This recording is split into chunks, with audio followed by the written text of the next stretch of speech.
ಸೋನು ನಿಗಮ್ ಅವರು ಭಾಳ ಮನಸ್ಸು ಹಾಕೊಂಡಿರುವಂಥ ಸಾಂಗ್ಗಳು ಈ ಸಿನಿಮಾದಲ್ಲಿ ಕಾಣ್ಬೋದು ಅಂತ. ಯಾಕಂದರೆ ರೆಕಾರ್ಡಿಂಗ್ ಟೈಮಲ್ಲಿ ಅವರು ಸಾಕಷ್ಟು ಹೊಗಳಿದ್ದಾರೆ. ಮತ್ತು ಈ ಸಾಂಗ್ ಆಡಿಯೋ ಲಾಂಚಿಗೆ ನಾನೇ ಬರ್ತೀನಿ ಖುದ್ದಾಗಿ ಅಂತ ಮಾತನಾಡಿದ್ರಂತೆ. ಹೌದು ಭಾಳ ಖುಷಿಪಟ್ಟು ಹಾಡಿದ್ರು 3 ಹಾಡುಗಳು. ಯಾಕೆಂದರೆ ನನಗೆ ಸೋನುಗೂ ಸಂಜುಗೂ ಒಂದು ಸಂಬಂಧ ಇದೆ. ಸೊ ಸಂಜು ಮತ್ತು ಗೀತಾ ಅಂದ ತಕ್ಷಣ ಇಡೀ ಥಿಯೇಟ್ರ್ ಜನ ಹಿಂಗೆ ಬಂದ್ಬಿಟ್ಟಿದ್ರು ಹಿಂಗೆ ಮಾರ್ನಿಂಗ್ ಶೋ ಅಲ್ಲಿ. ಸೊ ಆ ಥರದ್ದೊಂದು ವೈಬು ಸಂಜು ಜೊತೆ ಸೋನುಗಿರೋದು. ಸೊ ಹಾಗಾಗಿ ಫುಲ್ ಆಲ್ಬಮ್ಮು ಸೋನುಜಿ ಆಡಬೇಕು ಅಂತ ನಾನು ಪ್ಲ್ಯಾನ್ ಮಾಡಿದ್ದೆ. ಸೊ ಫುಲ್ ಆಲ್ಬಮ್ ಮಾಡಿದ್ರು. ಆಲ್ಬಮ್ ಮಾಡಿ ಖುಷಿಯಾಗಿ ಭಾಳ ಅದ್ಭುತವಾದ ಸಾಂಗ್ಸು. ಸೊ ನಾನೇ ಆಡಿಯೋ ರಿಲೀಸ್ ಬರ್ತೀನಿ ಅಂತ ಹೇಳಿದರೆ. So in future days very shortly ಹಾಸನಲ್ಲಿ we are planning on Sonu Nigam night with Sanju weds Geetha part 2. ಒಂದು ವಿಡಿಯೋ ಸಾಂಗನ್ನು ನೋಡಿದ್ವಿ, ಇನಿಯಾ ಸಾಂಗ್ ಒಂದು ಭಾವಗೀತೆಯನ್ನು ಇಟ್ಕೊಂಡು ಅದನ್ನು ಬ್ಲೆಂಡ್ ಮಾಡಿ ತುಂಬ ಚೆನ್ನಾಗಿ ಬಂದಿದೆ. ಆ ಸಾಂಗದ ಎಲ್ಲಿ ತನಕ ಆಗಿದೆ ಸರ್? ಅಂದರೆ ಅದರ ರೈಟ್ಸ್ ಬೇರೆಯವ್ರ ಹತ್ರ ಇದೆ? ಅದು ರೈಟ್ಸು ಲಾರಿ ಸರ್ ಹತ್ರ ಇದೆ.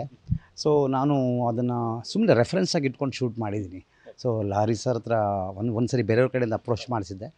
ಆಮೇಲೆ ನಾನೇ ಇದೆಲ್ಲ ಶೂಟ್ ಮಾಡಿ ತಗೊಂಡೋಗಿ ಅಣ್ಣ ಹಿಂಗಿದೆ, ಇದು ಬೇಕು ಅಂತ ಕೇಳಿದ್ರೆ ವಿತ್ ವಿಷುವಲ್ ತೋರಿಸಿದ್ರೆ ಅಪೀಲ್ ಆಗುತ್ತೆ ಅಂತ ನಾನು ಫಸ್ಟ್ ವಿಷುವಲ್ ಮಾಡಿಬಿಟ್ಟೆ. ಸುಮ್ಮನೆ ಅಣ್ಣ ಇದು ನನಗೆ ಬೇಕು ಅಂತಂದರೆ ಯಾಕೆ ಬೇಕು ಅಂತಾರೆ, ಹೆಂಗೆ ಯೂಸ್ ಮಾಡ್ತೀಯಾ ಅಂತಾರೆ. ಪ್ರಶ್ನೆಗಳಿಗೆ ಉತ್ತರ ಮಾಡಿ ತೋರಿಸುತ್ತಾನೆ. ಸೊ ಮಾಡಿ ತೋರಿಸೋಣ ಹೆಂಗಿದೆ ನಾನು ಕೊಡಿ ಅಂದರೆ ಕೊಡ್ತಾರೆ. ಅವರು ನಮ್ಮವರೇ ಅಲ್ವಾ. ನನಗೆ ತುಂಬ ಒಳ್ಳೆಯ ಸ್ನೇಹಿತರು. ಜೊತೆಗೆ ನನ್ನ ಕೆ.ಪಿ. ಶ್ರೀಕಾಂತ್ ಅಂತ ನನ್ನ ಕ್ಲೋಸ್ ಫ್ರೆಂಡ್ ಇದ್ದಾರೆ. ಅವರೆಲ್ಲ ಪಾರ್ಟ್ನರ್ಸು. ಕೊಡಿಸ್ತಾರೆ, ಏನು ತೊಂದರೆ ಇಲ್ಲ. ಈ ಕಡೆ ನಾಗಶೇಖರ್ ಅವರು ಹಾಸ್ಯ ನಟನಾಗಿ ಬಂದು ನಿರ್ದೇಶಕರಿಗೆ ಎಲ್ಲ ಹಂತದಲ್ಲೂ ಗೆದ್ಕೊಂಡ್ಬಂದಿದ್ರಿ. ಈಗ ಹೀರೋ ಆಗಿ ಬರುವಂಥ ಸಿನಿಮಾಗಳು ಸಾಕಷ್ಟು ಇದೆ ಲೈನಪ್ಪಲ್ಲಿ. ನವಂಬರ್ ಮಳೆಯಲ್ಲೂ ಒಂದು ಒಳ್ಳೆ ಅದ್ಭುತವಾಗಿದ್ದಂಥ ಸಿನಿಮಾ ಮುಹೂರ್ತ ಟೈಮಲ್ಲಿ ಆ ಫೋಟೋಸ್ ಮತ್ತು ಇದನ್ನೆಲ್ಲ ಜನ ಮಾತನಾಡಿದ್ರೆ ತುಂಬ ಚೆನ್ನಾಗಿದೆ ಅಂತಂದ್ಬಿಟ್ಟು ಅದರಲ್ಲಿ ತನಗೆ ಬಂದಿದೆ ಹೀರೋ ಆಗಿ. ನವಂಬರ್ ಮಳೆಯಲ್ಲಿ ಈಗ ನಾನು ಅದನ್ನು ಆಗಸ್ಟಲ್ಲಿ ರಿಲೀಸ್ ಮಾಡ್ತಾಯಿದ್ದೀನಿ. ರೆಡಿ ಇದೆ ಸಿನಿಮಾ. ಸೊ ಅದನ್ನು 4 ಲ್ಯಾಂಗ್ವೇಜ್ ಕನ್ನಡ, ತಮಿಳ್, ತೆಲುಗು, ಮಲಯಾಳಮಲ್ಲಿ ರಿಲೀಸ್ ಮಾಡ್ತಾಯಿದ್ದೀವಿ. August 15th I am planning. Let's show for the best. ತುಂಬ ಚೆನ್ನಾಗಿ ಬಂದಿದೆ. ಅದ್ರಲ್ಲಿ ನಾನೇ ಹೀರೋ ಆಗಿ ಮಾಡಿದ್ದೀನಿ. ಸೊ ಇನ್ನೊಂದು 2-3 ಆಫರ್ ಇದೆ ಹೀರೋ ಆಗಿ. ಸೊ ನೋಡೋಣ, ಇದು ಇಟ್ಟಾದರೆ ಅದನ್ನು ಮಾಡೋದು. ಲುಕ್ ವೈಸ್ ಏನಕ್ಕೆ ಸರ್ ಅದೇನಾ?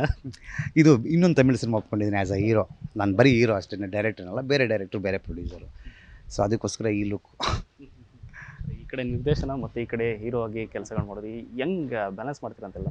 ಅಲ್ಲ ಈಗ ನೋಡಿ, ಈ ಪ್ರಶ್ನೆ ನೀವು ನಾನು ಕೇಳಬಾರ್ದು, ನಾನು ಉತ್ತರ ಕೊಡಬಾರ್ದು. ಯಾಕೆ ಅಂತಂದರೆ ಗತಕಾಲದಲ್ಲೇ ರವಿಚಂದ್ರನವರು ಸಂಗೀತ ನಿರ್ದೇಶಕ, ನಾಯಕ, ನಿರ್ಮಾಪಕ, ಅವ್ರು ಮಾಡಿದಿರೋ ಕೆಲಸ ಯಾವುದಿದೆ ಅಷ್ಟನ್ನೂ ಒಬ್ಬ ವ್ಯಕ್ತಿ ಮಾಡೋದಾದರೆ ಇದೆರಡನ್ನೂ ನಾನು ಮಾಡ್ಬೋದು ಅವರ ಫ್ಯಾನ್ ಆಗಿ. ಕೊನೆಯದಾಗಿ ಸಿನಿಮಾ ಯಾವಾಗ ರಿಲೀಸ್ ಆಗುತ್ತೆ ಅಂತ ನಿಮ್ಮ ಮೈಂಡಲ್ಲಿ ಯಾವ ಡೇಟ್ ಅಂದ್ಕೊಂಡಿದ್ದೀರ ಅಂತ ಸರ್? ನನಗೆ ಕಾಪಿ ಮೇ 30ಕ್ಕೆ ರೆಡಿ ಆಗಿಬಿಡುತ್ತೆ. ಆಮೇಲೆ ಪ್ರೊಡ್ಯೂಸರಿಗೆ ಗೋಕುಲ್ದ ಫಿಲ್ಮ್ಸ್ ಅವ್ರ ಜೊತೆ ಮಾತುಕತೆ ನಡೀತಾ ಇದೆ. ಪ್ರೊಡ್ಯೂಸರು ಅವರು ಡಿಸೈಡ್ ಮಾಡ್ತಾರೆ ಒಂದು ಒಳ್ಳೆ ಟೈಮ್ ನೋಡಿ.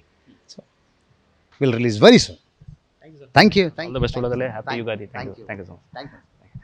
ಇದಿಷ್ಟು ನಾಗಶೇಖರ್ ಅವ್ರ ಮಾತು. ಕ್ಯಾಮ್ರಾ ಪರ್ಸನ್ ಸಿದ್ದು ಜೊತೆ ಲೋಕೇಶ್ ನ್ಯೂಸ್ ಫಸ್ಟ್ ಬೆಂಗಳೂರು.